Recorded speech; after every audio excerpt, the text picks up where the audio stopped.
ఈ పి అనే పాయింట్ ఈ సమీకరణం మీద ఉందట, రైట్. 2,6 పెట్టుకున్నాను. 2,6 మైనస్ 5,6 ఆన్సర్ ఆప్షన్ సబ్స్టిట్యూట్ చేస్తే 6 minus 6 square minus 5 minus 5 square, ఇదేమో 7 అయింది, ఇది 7 కాలేదు.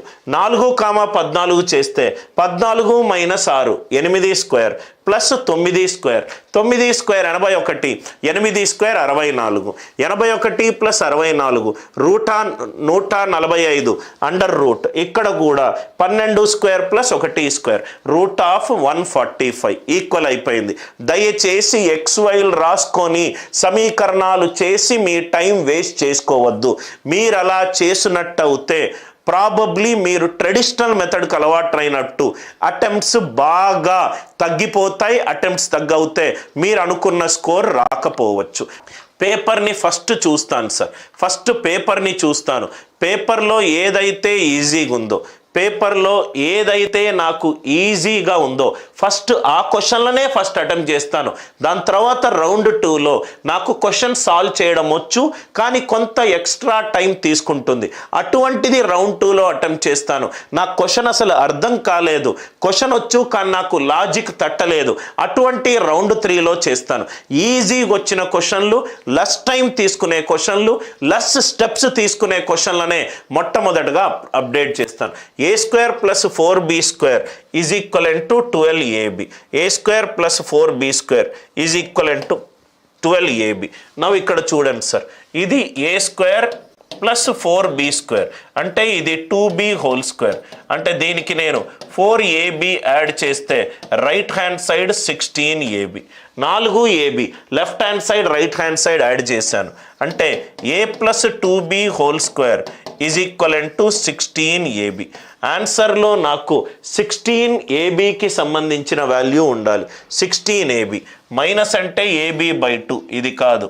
Log a plus log b అంటే a ఇంటూ b, 2/4 16abకి సంబంధించి నాకు కనబడుతుంది, రైట్. అసలు ఇక్కడ బికి సంబంధించి ఏది కనబడట్లేదు. ఇక్కడ ఏ అండ్ బి అనేది రైట్ ఒక సమీకరణంలో భాగమై ఉంది, ఇక్కడ బి కింద ఉంది, ఇదైతే ఆన్సర్ కాదు. ఇక్కడ ab/2 ఉన్నది, రైట్. కానీ ఇక్కడ a+2b రావాలి, a+2b whole square. Are you all with me? నాకేం కావాలి? 16ab కావాలి, 16ab కావాలి. కాబట్టి చూస్తూనే ఉంటే ఎప్పుడైతే మీకు చాలామంది స్టూడెంట్స్ ఏం చేస్తారంటే క్వశ్చన్కి ఆన్సర్ కనుక్కొని ఆ ఆన్సర్ ఎక్కడుందో టిక్ మార్క్ పెడతారు, కానీ సాల్వ్ చేసేటప్పుడు ఆన్సర్ మీదుగా చూసుకుంటూ వెళ్తే మీకు ప్రతి క్వశ్చన్కి 30-35 సెకండ్లు చాలా సేవ్ అవుతుంది. ఇటువంటి టెక్నిక్స్ మీరు నేర్చుకోవాలి సార్. నేర్చుకోకపోతే అదే తప్పు మళ్ళీ చేస్తూనే ఉంటారు. ఎందుకనంటే దీని తర్వాత వచ్చే కొన్ని సెంట్రల్ గవర్నమెంట్ ఎగ్జామ్స్, అది బ్యాంక్ ఎగ్జామ్స్ కావచ్చు, SSC CGL కావచ్చు, CHSL ఎగ్జామ్ కావచ్చు, బ్యాంకులో IBPS ప్రిలిమ్స్ కావచ్చు, మెయిన్స్ కావచ్చు, SBI ప్రిలిమ్స్ కావచ్చు, మెయిన్స్ కావచ్చు. ఇప్పుడు SSC CGL క్వశ్చన్స్ కూడా తెలుగులో ఉంటాయి. దాని తర్వాత వచ్చే ఐసెట్ ఎగ్జామ్ కావచ్చు, ఆంధ్రప్రదేశ్ SI మెయిన్స్ ఎగ్జామ్ కావచ్చు, తెలంగాణ SI ఇంకో 1 month April 1st or 2nd వీక్కి ఎగ్జామ్స్ ఉంటాయి. వీటన్నిటినీ దృష్టిలో పెట్టుకొని ఈ కాన్సెప్ట్స్ అన్నీ మీకు వచ్చి ఉండాలి. మీకు కనుక ఇలా చేయడం చేయకపోతే మీరు ఈ 30% డిస్కౌంట్కి సంబంధించి మీరు తీసుకోవచ్చు. అది మీకు ట్రెమెండస్గా యూజ్ అవుతుంది. ఎందుకంటే ఎవరైతే టీచర్ క్లాస్ తీసుకుంటున్నాడో లైవ్ క్లాసులన్నీ అదే టీచర్ తీసుకుంటున్నాడు. x is a factor of 18. 18కి కారణాంకాలు ఎంత?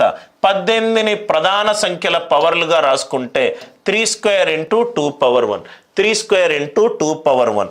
దీనికి కారణాంకాలు ఏంటంటే సార్ 3/0, 3/1, 3/2, రైట్. 3/0, 3/1, 3/2, 2/0, 2/1. మొత్తం ఎన్ని కారణాంకాలు ఉన్నాయి? 6 కారణాంకాలు ఉన్నాయి. 6 కారణాంకాలు ఉన్నాయి. అంటే x బదులు కారణాంకాలు ఏంటంటే సార్ 1, 2, 3, 6, 9, 18, 6, 9, 18. సబ్సెట్కి ఫార్ములా ఏంటి సార్? ఈ సెట్లో ఎన్ని ఎలిమెంట్స్ ఉంటాయి దానికి 2n. 2/6 ఏమవుతుంది? 64. 2/6 ఏమవుతుంది? 64. సార్ నాకు ఈ 2n ఫార్ములా నేను గుర్తుపెట్టుకోలేను సార్, నేను 2n ఫార్ములా గుర్తుపెట్టుకోలేను సార్. ఏమీ చేయాల్సిన అవసరం లేదు.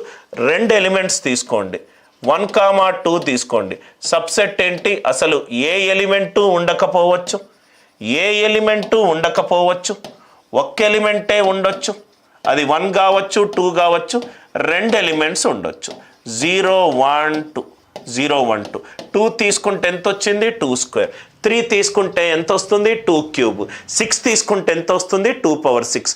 డైరెక్ట్గా ఇట్లాంటి సింగిల్ లైనర్ క్వశ్చన్లను మీరు వదిలిపెట్టే ఛాన్సే ఉండకూడదు సార్. 18కి కారణాంకాలు ఏంటి? 3 పవర్ 0, 3 పవర్ 1, 3 పవర్ 2. 2 పవర్ 1కి కారణాంకాలు ఏంటి? 2 పవర్ 0, 2 పవర్ 1. 3 2 6. 6 వాల్యూలు ఎక్స్ తీసుకుంటుంది. అంటే ఈ సెట్ లోపట 6 వాల్యూలు ఉంటాయి. 2 వాల్యూలు తీసుకుంటే 2 స్క్వేర్, 6 వాల్యూలు తీసుకుంటే 2 పవర్ 6. 2 పవర్ 6 ఎంత? 64. సింగిల్ లైనర్ క్వశ్చన్లు. మ్యాచ్ ద ఫాలోయింగ్ తర్వాత చెయ్యండి. రైట్ నవ్ ఇక్కడ చూడండి సార్, ఒక నంబర్ ఉందట,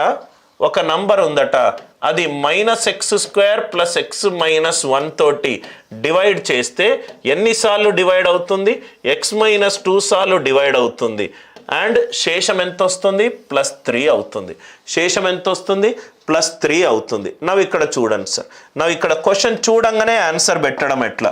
minus into minus plus, +2 +2 +3. Answer ఎంత రావాలి? +5 రావాలి. ఆన్సర్ ఎంత రావాలి? +5 రావాలి. కాబట్టి ఇది అయ్యే ఛాన్స్ లేదు, ఇది అయ్యే ఛాన్స్ లేదు, ఇది అయ్యే ఛాన్స్ లేదు. దయచేసి మొత్తం డివైడ్ చేయకండి సార్, మొత్తం డివైడ్ చేయకండి. ఆర్ యు ఆల్ విత్ మీ? నవ్వు ఇక్కడ చూడండి సార్, ఇక్కడ మైనస్ సేమ్ ఉంది, మైనస్ సేమ్ ఉంది. x² కోఎఫిషియంట్ చూడండి, x² -x² ఇంటూ -2. ఇది ఎంత సార్? 2x². ఇది x into x plus x². ఇది ఎంత సార్? +3x². ఆన్సర్ మనకు x² ముందు ఎంత ఉండాలి? 3 ఉండాలి. కాబట్టి ఆన్సర్ ఎంత? +3. ఆన్సర్ ఎంత? +3. Are you all with me? Question చూడంగానే నాకు ఆన్సర్ వచ్చింది.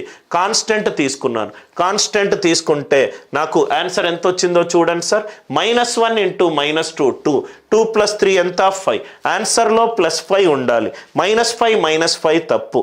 కాబట్టి 3x² - 3x².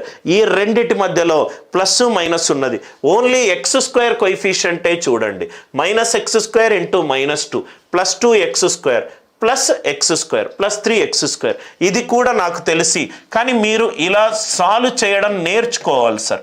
10 నుంచి 20 సెకండ్లలో కోఎఫిషియంట్లు కంపేర్ చేసుకుంటే చాలా ఈజీగా ఆన్సర్ వస్తుంది.